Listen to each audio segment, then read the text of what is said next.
Friends, welcome to Maharashtra engineering academy. Chemistry के first जो हम लोग ने चैप्टर कंप्लीट किया था उसको आप लोग ने बहुत अच्छा रिस्पांस दिया, लाइक्स किया, कमेंट्स भी आए, अच्छे आए, बुरे भी आए, डाउट्स भी मिले। तो वो जो डाउट्स है आप लोग के वो आज मैं यहाँ पे क्लियर करने वाली हूँ। वो जो डाउट्स वो क्वेश्चन जो है वो आज हम लोग कंप्लीट करने वाले हैं।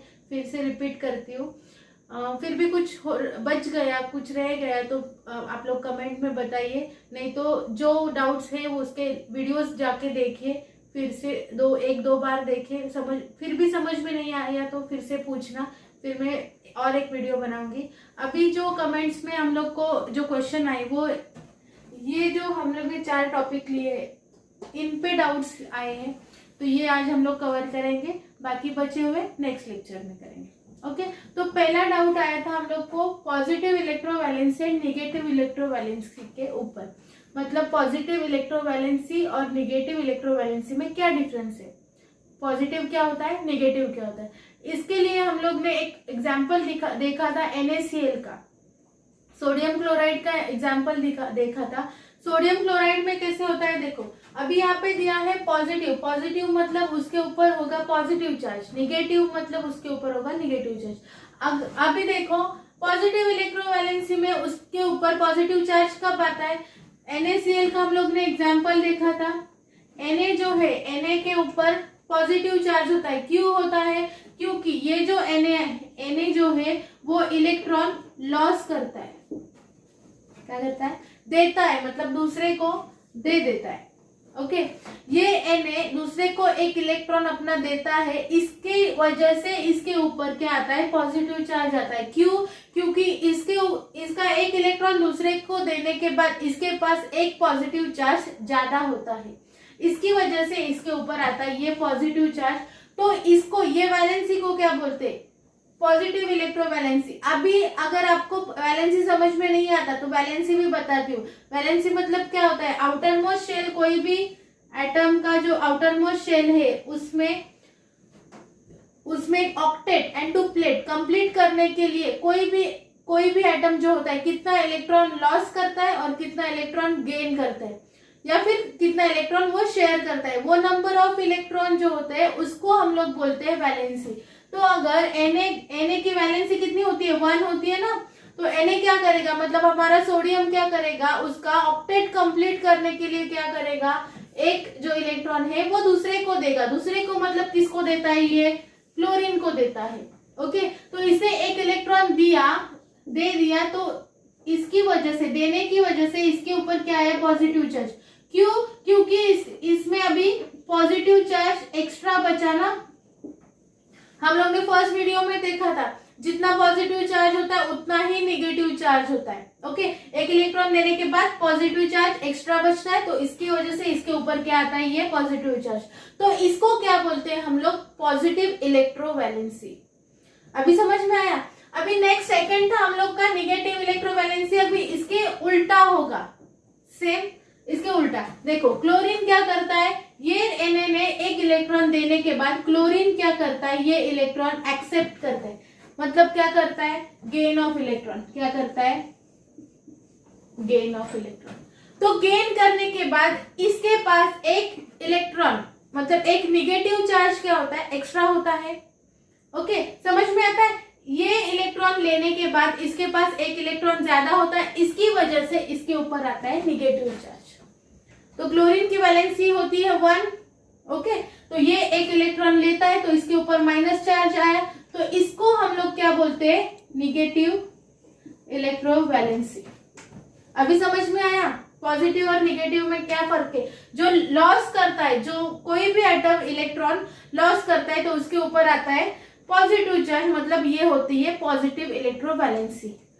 ये कोई भी एटम जो है वो इलेक्ट्रॉन गेन करता है तो उसके ऊपर आता है निगेटिव चार्ज, तो उसको हम लोग बोलते हैं निगेटिव इलेक्ट्रोवैलेंसी। अभी देखो यहाँ पे इसकी भी वैलेंसी 1 है, इसकी भी वैलेंसी 1 है, पर ये कौन सी, 1 पॉजिटिव इलेक्ट्रोवैलेंसी है, ये कौन सी है, 1 निगेटिव इलेक्ट्रोवैलेंसी है। तो इसमें फर्क समझ में आया आप लोग को। ओके, नेक्स्ट हम लोग को बोला था कोऑर्डिनेट बॉन्ड। कोऑर्डिनेट बॉन्ड क्या होता है? कोऑर्डिनेट बॉन्ड में मतलब क्वेश्चन कुछ इस तरह से था कि कोऑर्डिनेट बॉन्ड में भी मैम, कोऑर्डिनेट बॉन्ड में भी वो एक साइड एक जो एटम है हम लोग का वो इलेक्ट्रॉन शेयर करता है, ओके। और आयोनिक बॉन्ड में और इलेक्ट्रोवैलेंट बॉन्ड में भी क्या करता है? लॉस एंड गेन करता है। तो समझ के लो यहाँ पे इलेक्ट्रोवैलेंट बॉन्ड जो है हमारा फर्स्ट बॉन्ड, फर्स्ट वैलेंसी हमारी, उसमें क्या होता है? इलेक्ट्रोवैलेंट बॉन्ड में एक कोई भी एटम इलेक्ट्रॉन देता है और दूसरा लेता है। फॉर एग्जांपल ये इलेक्ट्रोवैलेंट बॉन्ड का बेस्ट एग्जांपल है। ये इलेक्ट्रॉन देता है, क्लोरीन इलेक्ट्रॉन लेता है, तो इसमें क्या होता है? आयोनिक बॉन्ड और इलेक्ट्रोवैलेंट बॉन्ड हम लोग जिसको बोलते हैं। कोऑर्डिनेट बॉन्ड में क्या होता है? देखो, ये जो हमारा कोऑर्डिनेट बॉन्ड है, समझो ये हमारे दो कोई भी एटम है फॉर एग्जांपल, तो कोऑर्डिनेट बॉन्ड में वन साइडेड शेयरिंग होती है। वन साइडेड समझ में आता है?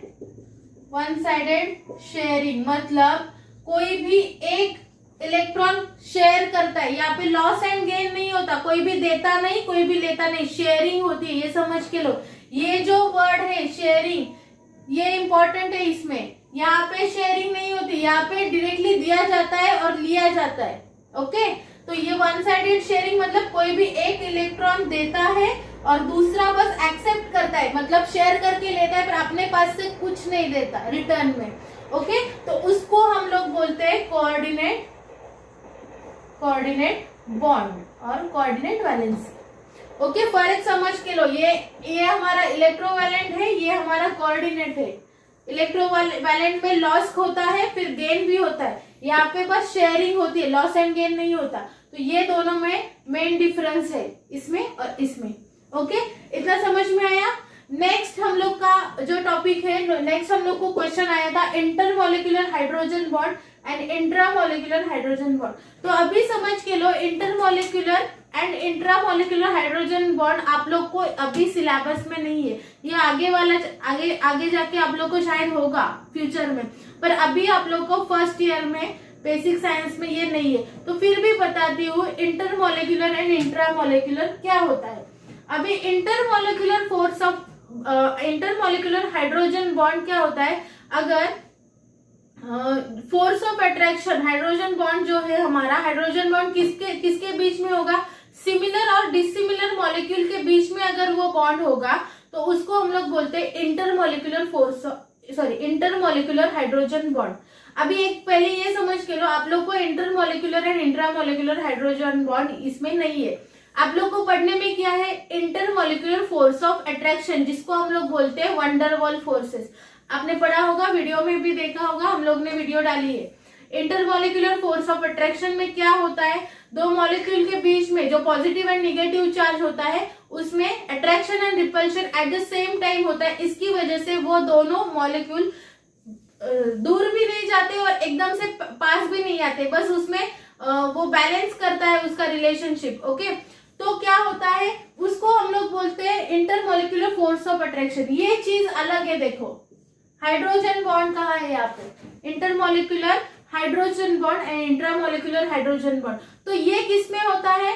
सिमिलर और डिसिमिलर, अगर हम सिमिलर और डिफरेंट टाइप का अगर कोई भी मॉलिक्यूल होगा तो उनमें जो हाइड्रोजन बॉन्डिंग होगी तो उसको हम लोग बोलते हैं इंटरमॉलिक्यूलर हाइड्रोजन बॉन्ड। और सेकेंड जो है हमारा इंट्रामॉलिक्यूलर मतलब क्या? सेम मॉलिक्यूल में अगर वो बॉन्डिंग होगी हाइड्रोजन की तो उसको हम लोग बोलते हैं इंट्रामॉलिक्यूल हाइड्रोजन बॉन्ड। तो समझ में आया? और वंडरवॉल फोर्सेस किसको बोलते हैं? कोई भी दो मॉलिक्यूल के बीच में पॉजिटिव में अट्रैक्शन होता है और पॉजिटिव एंड निगेटिव में अट्रैक्शन होता है, पॉजिटिव में रिपल्शन होता है, ओके। सिमिलरली निगेटिव में क्या होता है? रिपल्शन होता है, निगेटिव पॉजिटिव में क्या होता है? अट्रैक्शन होता है, ओके। तो दोनों मॉलिक्यूल में क्या होगा? At the same time repulsion भी होगा पॉजिटिव और अट्रैक्शन भी होगा पॉजिटिव निगेटिव, ओके। तो वो चीज को हम लोग क्या बोलते हैं? वंडरवॉल फोर्सेस बोलते हैं, ओके। तो ये डाउट क्लियर हो गए? जिनको भी डाउट है समझ के लो, सब चीजें हम लोग ने एक्सप्लेन की है। पर आप लोग को कंफ्यूजन होता है तो प्लीज कमेंट में बताइएगा जरूर, हम लोग फिर से आप लोग को एक्सप्लेन करेंगे। आप जितने भी कमेंट्स करेंगे हम लोग को समझ में आता है कि आप लोग को हमारा टीचिंग अच्छा लगता है, समझ में आता है, नहीं आता। तो इसकी वजह से आप लोग पूछे, जैसे हम लोग कॉलेज में जाके पूछते हैं ना डाउट्स, वैसे पूछो, कोई बात नहीं, हम लोग आपके सब डाउट सॉल्व करने ही बैठे हैं यहाँ पे। ओके, तो ये जो 4 चीजें हैं आप लोग के समझ में आई होगी, होप सो।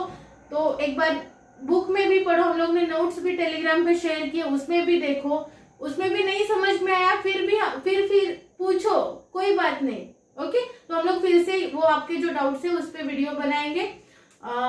एक बार ये पूरा जो चैप्टर है, फर्स्ट चैप्टर हम लोग ने कंप्लीट किया था, वो प्लीज एक बार टेलीग्राम पे जो नोट्स हम लोग ने शेयर किए उसमें पढ़ो, उसमें भी कुछ डाउट होंगे तो पूछना।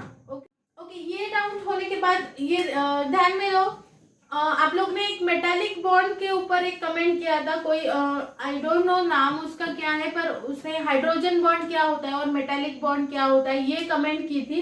तो ये सोच आप ना एक बार जाके वीडियो देखो हाइड्रोजन बॉन्ड की और मेटालिक बॉन्ड की, मैंने डिटेल में वहां पे एक्सप्लेन किया है।